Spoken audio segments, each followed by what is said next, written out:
Kalen mapped rooftops disappearing beneath another silent ashfall. His charcoal compass marked structures strong enough for crossing. Every step left a black footprint across abandoned skylights.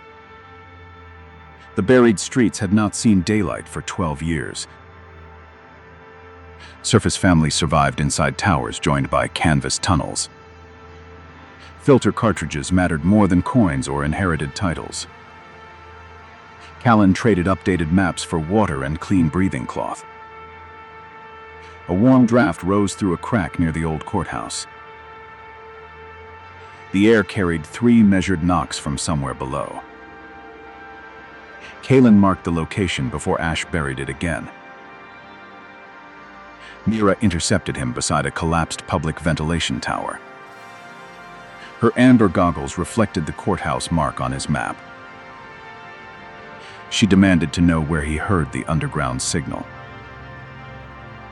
Kalen refused until she revealed an engineer's brass token. Mira believed sealed subway shelters still contained survivors. Official records claimed every lower refuge had suffocated. Her father had designed emergency bellows beneath the central station. The system could function if 3 intake shafts reopened. Warden Soar had forbidden all excavation near buried districts. Kalen agreed to guide Mira through forgotten service routes. They entered a hotel through windows level with the ash. Inside, chandeliers hung inches above the hardened gray surface. Kalen uncovered an elevator shaft behind a sealed kitchen. Mira lowered a lantern that vanished into warm darkness. Fresh rope fibers appeared around the lowest visible pulley. Someone below had recently used the abandoned lifting system. They descended while Ash whispered through cracks overhead. A blocked landing forced them into flooded laundry pipes. Mira found handprints pressed into still damp soot. The underground signal repeated, weaker but unmistakably human. Their first intake shaft lay beneath the old theater. Its fan blades were fused by volcanic glass. Kalen wedged map boards between gears to hold them steady. Mira chipped glass away using a narrow masonry hammer. A sudden pressure burst filled the theater with black dust. They covered their filters and crawled beneath tilted seats.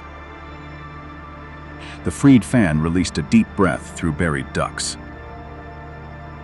Far below, metal pipes answered with rapid hammering. Mira smiled for the first time since their descent. Kalen realized the official death records had been fabricated. The second intake opened inside a collapsed botanical museum. Dry vines formed brittle webs across the entrance hall. Pale mushrooms glowed along walls warmed by underground pipes. Mira warned their spores could clog every filter membrane. Kalen traced a route through glass display cabinets. A hidden door revealed workers wearing patched respirators. Their leader Torv aimed a mining drill at the strangers. He lowered it after seeing Mira's engineering token. Torv explained 600 people remained beneath the city. Their filters would fail before the next heavy ash storm. Soar's patrols had welded every staircase from above. Underground families recycled air through failing mine bellows. Torv guided them toward the museum's buried intake chamber. Fungal roots had wrapped tightly around the dormant rotor. Workers cut roots while Mira rebuilt the corroded bearings. Kalen climbed inside the shaft to clear compacted ash. The ceiling cracked under the weight of 12 winters. Torv braced the chamber using old exhibit frames. Mira restarted the rotor moments before supports buckled. Clean air rushed downward through the glowing mushroom hall. Children's voices traveled upward inside the reopened duct. Kalen recorded their names on the back of his map. SOAR soldiers discovered the opened theater intake at dusk. They followed fresh air currents toward the Botanical Museum. Torv's workers prepared to collapse tunnels behind themselves. Mira refused to bury their only routes back upward. Kalen proposed misleading patrols with false chalk symbols. He redrew 3 passages across unstable ash pockets. Soldiers entered the wrong corridor and triggered a sinkhole. Nobody died, but their equipment vanished beneath powdery debris. SOAR announced that underground raiders threatened surface oxygen. Tower residents began guarding their private filter stores. Kalen returned briefly and showed families the recorded names. Several recognized relatives declared dead many years earlier. Public anger weakened SOAR's control over excavation crews. The third intake stood beneath the fortified ash granary. SOAR stored thousands of unused cartridges inside its upper vaults. He rationed them to secure obedience from tower districts. Opening the intake would expose both survivors and hidden supplies. Mira designed a route through the granary's heating channels. Torv assembled a climbing team from underground maintenance workers. Kalen mapped every guard rotation using chimney reflections. They entered during a shift change beneath falling cinders. Rows of sealed filters filled rooms larger than markets. Mira discovered orders forbidding distribution to buried citizens. SOAR arrived wearing a polished respirator and stone armor. He claimed the surface could not support another population. Torv answered that underground workers had powered surface towers. Kalen projected his map through a lantern onto the wall. The routes proved both communities already shared one air system. SOAR ordered guards to smash the final intake controls. Mira locked herself inside the mechanical chamber. Kalen and Torv defended the doorway with collapsed grain carts. Surface families surrounded the granary demanding released filters. Guards hesitated when their own relatives shouted underground names. SOAR attempted sealing the main chimney with explosive ash charges. Kalen climbed the exterior as the granary walls trembled. He cut the charge cables using his compass blade. Inside, Mira restored power to the central bellows. The third intake opened with a roar beneath SOAR's feet. Air pressure burst every false wall hiding the cartridges. Crowds saw the stockpile and understood years of deception. Torv distributed filters between surface and underground families. SOAR lost command when his patrol captains opened the vaults. The approaching ash storm turned noon into immediate darkness. Mira synchronized all 3 intakes from the central station. Kalen guided tower residents toward reinforced subway entrances.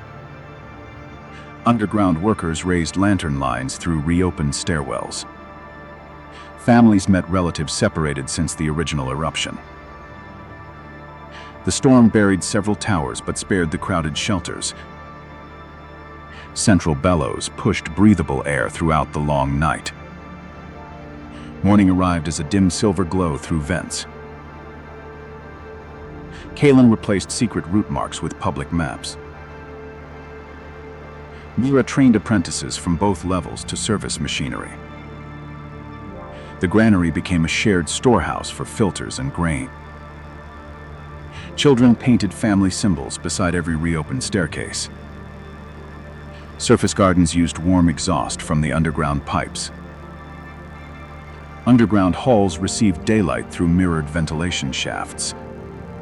Kalen's newest map showed 1 city instead of 2. Breath returned when nobody claimed ownership over the air.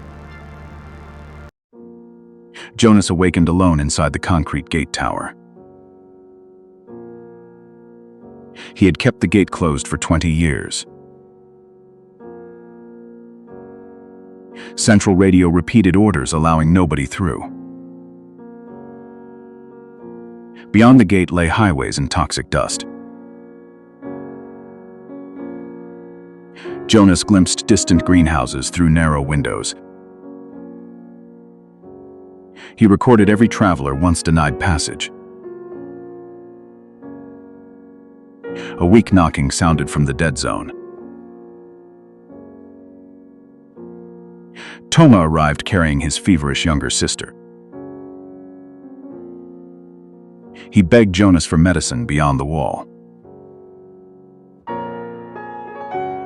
Jonas refused because the rules allowed no exceptions. He allowed the children shelter beneath the outer awning. Toma's sister struggled to breathe through the night. Jonas possessed medicine, but not enough for recovery. Toma accused Jonas of valuing concrete over human life. Radio announced the gate's destruction within 3 days. A military team was coming to plant explosives. More refugees appeared along the abandoned highway. Jonas reinforced the outer fence against unrest. Toma discovered a service tunnel beneath the checkpoint. Toma asked Jonas to guide him through the tunnel. Jonas remembered losing his family while obeying orders. Jonas agreed to inspect the inner zone. Toma left his sister with an elderly refugee. Jonas opened a tunnel sealed for 20 years. The tunnel air was cleaner but unnaturally silent. They crossed an abandoned decontamination chamber. Dust revealed people had abandoned the safe zone. The inner door opened upon an empty settlement. Greenhouses still held plants without caretakers. Toma found a clinic containing limited medicine. Jonas learned the residents evacuated 10 years earlier. Official reports falsely described the zone as active. Contaminated water forced everyone to abandon the zone. Several sealed medicines remained usable. Toma hurried back toward his weakening sister. Jonas discovered a repairable water filtration system. The settlement could recover if water lines returned. Radio reported the demolition unit approaching. Jonas and Toma carried medicine through the tunnel. The medicine lowered her fever and restored breathing. Hundreds of refugees gathered beyond the fence. Jonas noticed armed men hiding among civilians. Toma separated families from the armed raiders. Central armored vehicles arrived at the gate. The commander ordered Jonas to surrender the keys. Jonas refused because the inner settlement could recover.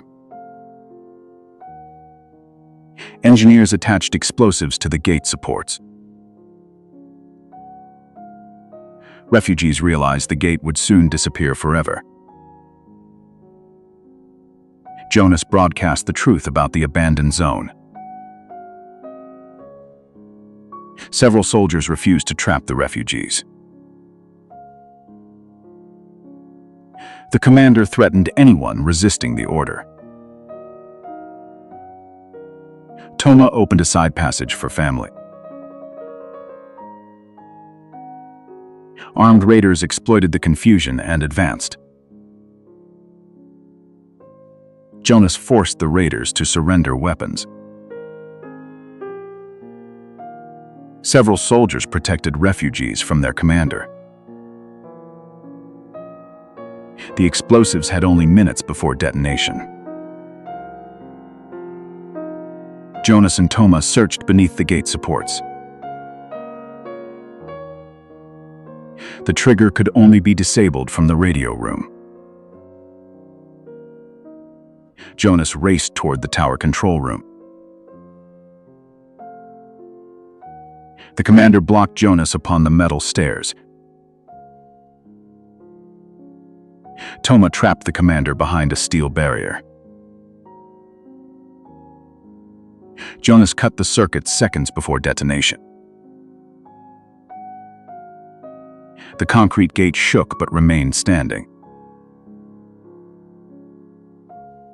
Jonas turned the keys for the first time in decades. The enormous concrete doors slowly separated. The refugees saw empty streets and surviving greenhouses. Jonas ordered controlled entry by small groups. Toma and refugee doctors distributed medicine fairly. Skilled refugees began repairing the filtration system. The abandoned zone became a genuine settlement. Jonas left the tower and surrendered the keys. He read the names of those once denied entry. Toma planted a sapling beside the concrete wall. His sister recovered and ran beneath greenhouse light. The defecting soldiers became community guardians. Jonas rested before the permanently opened gate. The restored greenhouses produced their first vegetable harvest. Central Radio became a community-operated communication channel. Jonas hung his old rifle inside the tower permanently. A gate matters only when people retain the choice. Mail crossed rooftops joined by fragile wooden bridges. He traded batteries and medicine for food among rooftop settlements. Seawater covered the city's lower floors. A client gave mail an unmarked letter. The letter contained coordinates to an abandoned tower. Mail nearly fell when a rope bridge snapped. He found muddy footprints and real green leaves. A vine-covered steel door appeared behind the wall. Mail entered a green garden above the gray ruins. Eerie aimed a handmade crossbow and ordered him away. The letter had been written for Eerie herself. Eerie recognized handwriting from her long-dead father. She showed Mail a case of original seeds.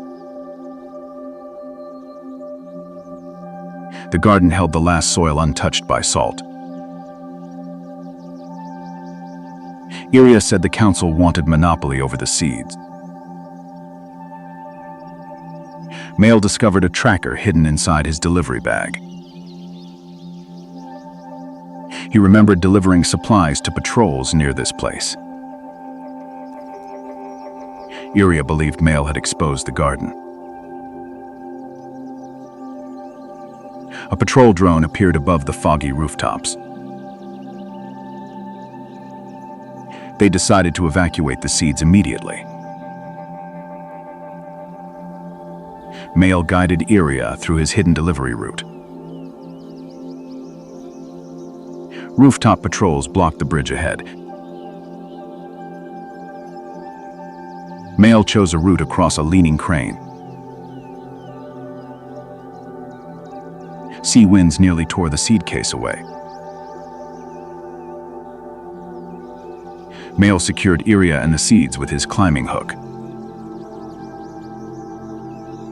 They entered a hospital with only upper floors above water. Eerie needed preservation fluid from the locked pharmacy.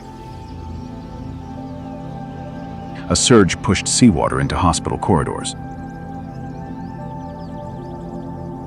Male forced the pharmacy door before the flood arrived.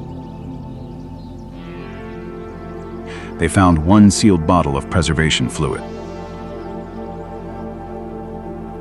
The patrol drone illuminated the hospital windows. Rhea disabled the drone with her crossbow. City speakers branded Male and Eerie as saboteur. Rooftop communities refused them shelter. An old rigger named Oren hid them inside his workshop. Oren revealed the council already knew about the garden. The tracker only confirmed a location already suspected. They needed the final suspension bridge toward the mainland. The council fortified the bridge with armed patrols. Oren suggested crossing through a collapsing tower. They climbed the leaning floors through violent winds. They found remnants of families lost before the floods. Eerie doubted the seeds could heal such ruin. Male said a right choice still mattered when delayed. The tower roof cracked and began collapsing. Male swung Eerie across the widening gap. The seed case slipped toward a lower floor. Male returned inside the collapsing tower. Eerie held the rope while Male climbed with the seeds. They escaped as the tower collapsed into the sea. Council soldiers surrounded the final bridge approach. The rooftop communities began supporting Eerie. Oren revealed documents proving the council's planned monopoly. Citizens opened a path toward the bridge. The council leader arrived with elite guards. The leader reminded Male of his past deliveries. Male admitted his guilt and rejected further obedience. Eerie distributed small seed packets among rooftop communities. The council's monopoly failed once the seeds were shared. Patrol soldiers lowered weapons for their hungry families. Citizens lowered the final bridge toward the mainland. The old bridge shook beneath the moving crowd. Male remained behind to secure the anchor lines. The leader tried cutting the bridge anchor. Eerie blocked the blade and protected the anchor. Male locked the bridge mechanism and ran across. The bridge fell after the final survivor crossed. The survivors faced salt fields and lifeless soil. Eerie chose high ground containing darker soil. Male found a weak freshwater pipe beneath the ground. The community repaired pipes and prepared planting beds. Eerie planted the original seeds beneath the fog. Days passed without any visible change. Male feared his redemption had come too late. Eerie continued watering the soil with precious drops. A green shoot emerged through the gray soil. New garden beds began greening the elevated ground. The drowned city remained a gray island behind them. Male repurposed his delivery bag for soil and seeds. Hope survives when shared instead of hidden. Darian heard Ravenna still possessed one uncontaminated water tower. Mila shared the final drops with Darian across the wasteland. They found many footprints leading toward the ruins of Ravenna. A broken warning sign forbade outsiders from approaching the water. A dust storm forced them inside an abandoned bus. Inside the bus, Mila discovered an old pipeline map. At night, guard lights appeared upon the distant tower. A dying survivor warned that valve keepers ruled Ravenna. Darian promised to take only enough water and leave. Mila saw the city and knew they could not ignore it. They entered Ravenna beneath suspicious guards and broken walls. Citizens waited silently before a single dripping pipe. A family surrendered valuables for one bottle of water. The valve keepers patrolled with enormous metal keys. Mila spotted children imprisoned behind a steel fence.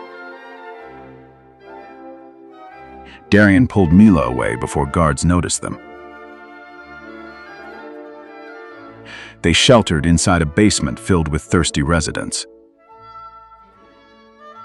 A mother begged Darian to find her captive son.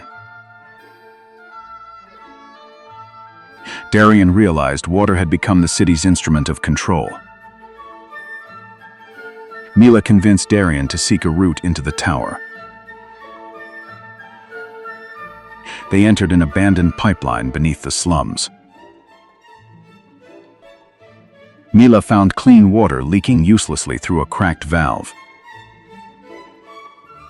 Darian recognized his former military unit's symbol. He realized the leader was the comrade who betrayed him. A locked steel gate blocked the route toward the tower. Mila used thin wire to open the damaged mechanism. An old sensor alarmed the guards below. They hid inside an empty reservoir as guards passed. Mila heard children crying behind a sealed chamber. Darian opened the grate and discovered the captive children. Mila recognized the boy described by his mother. Darian decided to free the children before seeking water. A young guard hesitated after seeing Darian protect the children. The guard secretly revealed a bridge leading upward. The valve keeper leader blocked them at the bridge. The former soldiers recognized each other beneath dusty lights.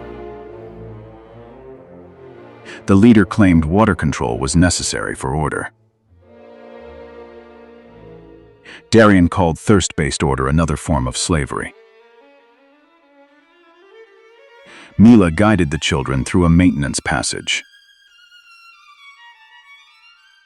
Guards discovered them and rushed onto the bridge. The rusted bridge shook while Darian delayed the guards. Mila dropped a steel grate across the passage. They climbed the tower's exposed spiral staircase. Hot winds shook every exposed metal step. A major pipe burst and sprayed clean water out. Below, Ravenna's citizens saw free water for the first time. Several guards abandoned the chase to help citizens collect water. Darian reached a pump room filled with locked valves. Mila used the old map to restart an auxiliary pump. They discovered enough water to sustain Ravenna for months. The central valve required the leader's unique key. The betrayer reached the pump room with loyal guards. Darian fought his former comrade among shaking pipes. Mila secretly took the key from the leader's belt. She opened the valve and flooded Ravenna's distribution network. Old pipes shook violently under the returning pressure. Darian had to save the betrayer or escape alone. He pulled his former comrade away from the gears. The defeated leader ordered every remaining valve opened. Dry fountains suddenly released water across the city. Citizens broke the fences and freed every remaining captive. The guards removed badges and surrendered the keys. Crowds surged forward and damaged several fragile pipes. Darian organized fair distribution zones throughout Ravenna. Mila led children in marking damaged water lines. The mother finally embraced her missing son. The former leader surrendered the central key publicly. Darian gave the key to a newly chosen council. Mila planted seeds beside the restored water flow. The first green shoots appeared beside repaired pipelines. The citizens asked Darian and Mila to remain. He looked toward wastelands where others still needed help. Mila proposed carrying the pipeline map to other cities. Darian filled the bottle that had once been empty. Ravenna opened its gates for their departure. They departed as the water tower shone at sunrise. Citizens formed a rotating council to prevent another water monopoly. Darian repaired the final pump before leaving the city. Mila copied the pipeline map for Ravenna's repair crews. In a dead world, water mattered only when shared. Elias repaired the final locomotive inside an ash-filled station. Survivors believed a clean northern refuge still existed. The armored engine pulled 8 battered passenger cars. Refugees traded food for seats aboard the final train. A doctor boarded carrying medicine and patient records. A silent boy carried a wooden train beside Elias. Mercenaries guarded the remaining fuel supplies. A polite passenger helped elderly refugees board. The station commander ordered departure before the ash storm. The steel gate closed behind them permanently. The train passed districts emptied of all life. Elias heard an unfamiliar vibration within the engine.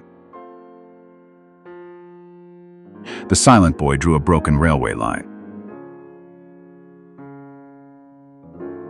The doctor concealed documents from the mercenaries. Elias discovered fuel levels below the recorded amount. Mercenaries accused refugees of stealing the missing fuel. Elias sealed the fuel car and began investigating. Oily footprints led from fuel storage toward passenger cars. The trail ended beside the polite passenger's seat. The passenger denied everything with unsettling calm. The train reached a damaged steel bridge. Elias found the brake lines deliberately severed. He climbed the roof to repair brakes in motion. Ash wind struck Elias across the shaking cars. The boy pointed toward a shadow following Elias. A masked saboteur tried throwing Elias from the roof. The doctor secured a rope and saved Elias. Elias restored braking before the broken bridge section. The locomotive stopped meters from the collapsed bridge. They repaired a side route through an abandoned factory.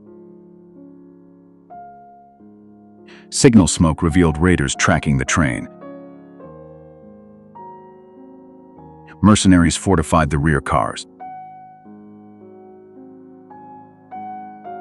Several families begged to leave before the attack.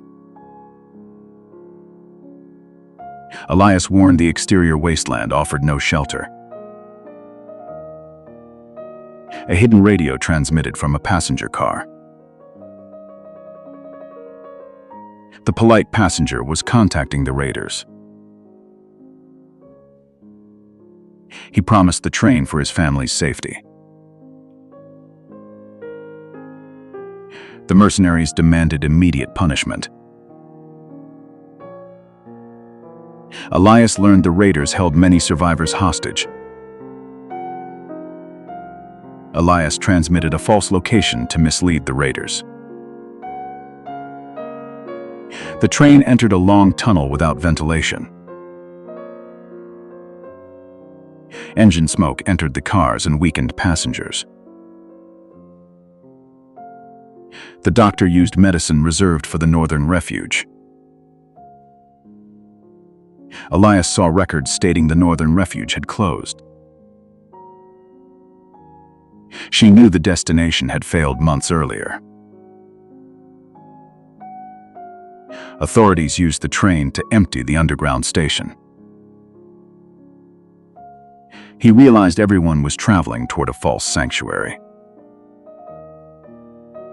The silent boy drew a green valley on an abandoned line. His mother once lived at a hidden farm. Elias chose to search for the forgotten branch line. Raiders blocked the tunnel exit with armored vehicles. Elias offered the traitor in exchange for hostages. The traitor begged for a chance to save his family.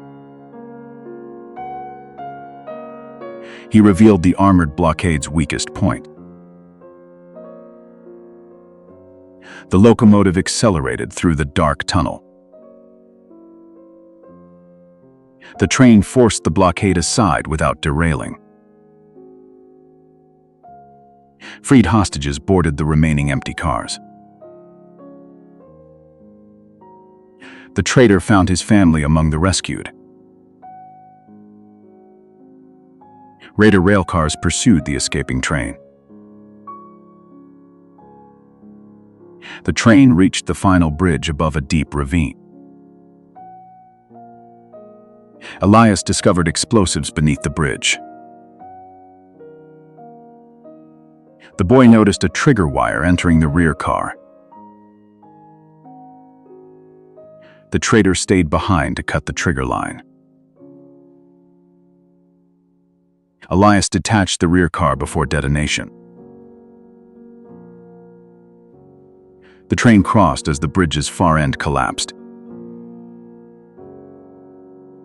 Elias told passengers the northern refuge no longer existed. Passengers accused the doctor and authorities of betrayal. She hid the truth to preserve their final hope. 2 tracks remained northward or toward the unknown valley. Each car sent 1 representative to choose. The boy placed his wooden train upon the valley map. Elias switched the points toward the abandoned branch. The train left the main line for misty mountains. Birds and green shrubs appeared beyond the windows. The train discovered a valley with cooking smoke. Farmers waved white cloth from cultivated fields. Elias stopped at a small functioning station. The silent boy spoke upon recognizing his mother's home. The train cars became clinics and temporary homes. Hope lived not in destinations, but in shared choices. They all survived beneath the sky that hid the true sun. Rovan repaired generators inside the city's lowest district. Paul watched white light shining from the upper levels. Enormous pipes crossed homes like metallic veins.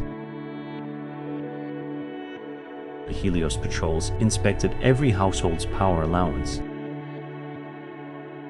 Vera fled through the dark market pursued by patrols. Rovan hid her inside a broken machine storage room. Sarah carried a data core stolen from restricted levels.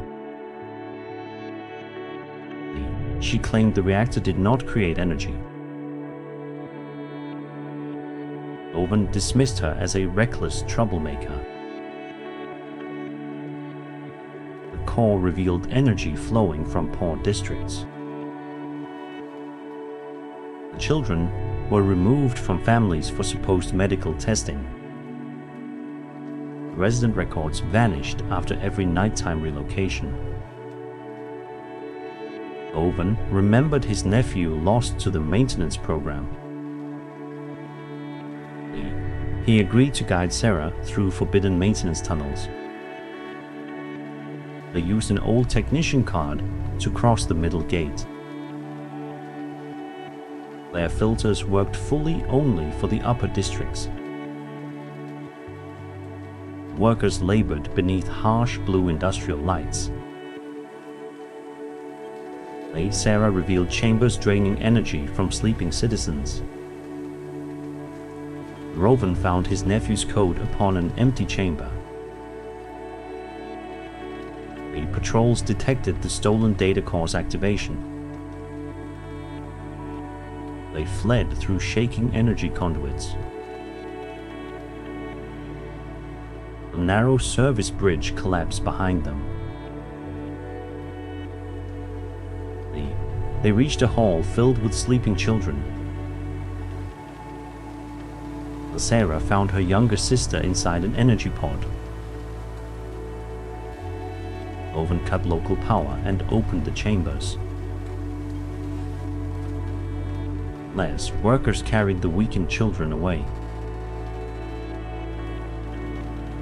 Workers realized their lives powered the upper city. Sarah broadcast the evidence across industrial screens. The rulers sealed every lift toward the bright district. Owen restarted an unregistered cargo lift. They ascended while city levels lost power. The upper square displayed plastic trees and a false blue sky. Upper residents experienced true darkness for the first time. Elite guards surrounded the cargo lift. Owen released steam and concealed their escape. Sarah entered the tower controlling Helios. The council claimed the reactor was Helios's only survival. They justified sacrificing the lower districts. Loven said such a city was already dead. They descended to the chamber containing the reactor core. Thousands of conduits linked the core to human chambers. Sarah planned to destroy the reactor immediately. Owen warned a sudden shutdown would kill thousands. They chose to redirect power toward abandoned wind systems. Roven remembered turbines abandoned by the council. They climbed the tower while guards pursued them. Ash winds battered the motionless rooftop turbines. Owen restarted the first turbine with worn tools. Sarah called workers to restart every remaining turbine. The citizens across Helios turned machinery together. The turbines produced a small but steady power flow. The council member tried disabling the new grid. Sarah's sister used an access code to stop him. The old core overloaded as human chambers disconnected. Roven returned below to stabilize pressure valves. She returned while the control tower began collapsing. Roven repaired valves while Sarah redirected new power. The white reactor faded without exploding. The Helios entered complete darkness for several minutes. The small household lights returned through turbine power. The artificial sky above the square went dark. The ash thinned and citizens saw natural light. Citizens arrested the leaders who maintained exploitation. But every remaining resident was freed from the chambers. Owen found his nephew alive but weakened. Roven embraced the child he believed dead. The sisters watched the changing city together. Upper districts shared clean air and stored food. The former laborers managed the new power grid. Helios became darker but fairer and more honest. Owen reopened his workshop for every district. Sarah told the truth beneath the open sky. Children planted real seeds in reclaimed soil. A green sprout emerged beneath the ash sun. Flour was no longer rationed according to wealth or district. The engineers and residents elected an open council to manage Helios. Roven's nephew began learning turbine repair inside the workshop. The natural sunlight entered the workshop for the first time. The city survives only when nobody becomes its fuel. Darren crossed antenna roofs while thunder rolled beyond the walls. His courier satchel carried barometers between isolated weather districts. Citizens trusted colored storm lamps more than frightened officials. That morning, every warning lamp remained strangely dark. A shattered forecast capsule landed beside Darren's boots. Inside, a needle pointed toward impossible atmospheric pressure. The capsule bore markings from the abandoned mountain station. Darren remembered delivering sealed orders there years earlier. A distant cloud flashed like broken glass under sunlight. He left the city before officials closed every gate. Wind ladders twisted above canyons filled with ruined turbines. Darren followed old maintenance marks carved into iron pylons. Static sparks crawled across his coat and climbing hooks. A collapsed walkway forced him onto the exposed signal cables. The mountain station appeared inside a ring of black clouds. Its weather vanes still turned despite years of silence. A warning bolt struck the railing beside his hand. Sella emerged wearing a faded teal forecasting cloak. She accused Darren of bringing the authorities hunters. He answered by showing the shattered forecast capsule. Sela recognized the pressure reading and lowered her weapon. She led Darren through halls packed with analog instruments. Dusty drums recorded wind patterns from forgotten decades. A living storm map pulsed beneath cracked glass panels. Sela called the approaching system a glass cyclone. Its airborne crystals could strip roofs within minutes. The cyclone would reach the lower city in 3 days. Official broadcasts predicted only ordinary seasonal winds. Someone had severed the station from every public relay. Sela needed Darren's roots to reconnect the warning network. Their first relay stood beyond a forest of lightning rods. Each metal trunk attracted blue fire from the clouds. Darren timed their movement between repeating electrical bursts. Sela carried a copper coil wrapped in insulating cloth. A fallen rod blocked the narrow path across the ridge. Darren anchored his hook while Sela crawled beneath sparks. They reached a relay cabin split by old lightning damage. Its receiver still contained the authorities' fresh sealing wax. The sabotage had happened recently, not during the collapse. Sela repaired the coil as Darren watched the storm line.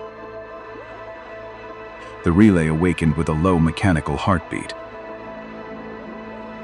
A brief signal reached several distant rooftop settlements. Then authority jammers buried the warning beneath white noise. Darren realized officials were actively suppressing the forecast. Sela found coded maintenance orders bearing Director Vale's seal. The orders commanded crews to disable all independent instruments. Darren confessed he once delivered similar sealed packets. Sela blamed him for helping blind the entire region. He accepted her anger and repaired the damaged antenna. Their second relay waited inside the abandoned wind farm. Tower blades rotated unpredictably through the narrow access road. Bran, an aging mechanic, guarded the farm's central workshop. He distrusted Sela but recognized Darren's old courier badge. Bran revealed workers had vanished after questioning false forecasts. He had hidden their repair tools beneath turbine foundations. Together, they climbed a tower bending under crosswinds. A seized gearbox prevented the antenna from facing north. Bran entered the blade housing while metal groaned around him. Darren locked the brake using his climbing bar. Sela realigned the dish seconds before the brake failed. The second relay transmitted the cyclone's crystal density. People began covering windows with salvaged metal shutters. Authority patrol gliders descended between the turbine towers. Vale's guards demanded Sela surrender the weather records. Bran released a turbine brake, scattering the gliders. The three escaped through maintenance tunnels beneath the farm. City speakers accused them of inventing a panic storm. Darren heard his own name listed among wanted saboteurs. Several settlements extinguished their lamps to avoid punishment. Others flashed hidden mirrors, signaling belief in Sela's warning. Bran explained why Vale needed the forecast suppressed. The Authority controlled shelters, filters, and emergency oxygen. A surprise disaster would make desperate citizens completely dependent. Vale planned to exchange shelter access for lifelong labor. Sela wanted to expose the scheme before repairing anything else. Darren argued warnings mattered more than proving their innocence. Bran forced them to choose both truth and survival. The final relay stood on a cliff above frozen clouds. Its access bridge had been removed by Authority engineers. Darren fired a cable across the empty mountain gap. Sela crossed first with the master forecast cylinder. Ice formed rapidly along the cable beneath her hands. A gust slammed her against the cliff face. Darren descended below the cable and steadied her boots. They entered the relay through a shattered observation window. Inside, Vale waited beside a portable signal jammer. He offered Darren amnesty and a protected shelter berth. Darren crushed his old courier badge beneath his boot. Sela connected the master cylinder while guards advanced. Bran activated the remote turbines across the valley. Their synchronized blades amplified the relay's weak transmission. Every storm lamp in the region suddenly burned violet. The public heard Vale's orders alongside Sela's forecast. Shelter workers unlocked doors without awaiting official permission. Neighborhood crews secured roofs, vents, and water tanks. Vale tried destroying the relay's rotating signal drum. Darren blocked him while the cliff shook violently. Sela completed the broadcast before Crystal Rain began. Bran guided both of them into an underground instrument vault. The glass cyclone struck with a scream of shattered stone. Crystal wind peeled antennas from the mountain station. The vault doors bowed but held through the night. Below, reinforced districts survived the first violent passage. Unprepared Authority warehouses lost their guarded emergency stockpiles. Vale's guards abandoned him when shelter families were threatened. Morning revealed rooftops scarred yet crowded with survivors. Sela rebuilt the station using instruments from every district. Bran trained young mechanics to maintain the public relays. Darren carried forecasts instead of secret government orders. No single office controlled the warning lamps again. Each settlement kept independent barometers and shared readings openly. Children learned cloud shapes inside the repaired observation hall. The mountain station became a commons above the storms. Darren finally understood what accurate delivery truly meant. Warnings saved lives only when everyone received them freely. Independent weather circles formed across the surviving mountain towns. Damaged districts exchanged repair crews instead of demanding payment. Sela published every storm cycle without sealed classifications. Darren repaired the capsule that first changed his route. Truth became their strongest shelter against the changing sky.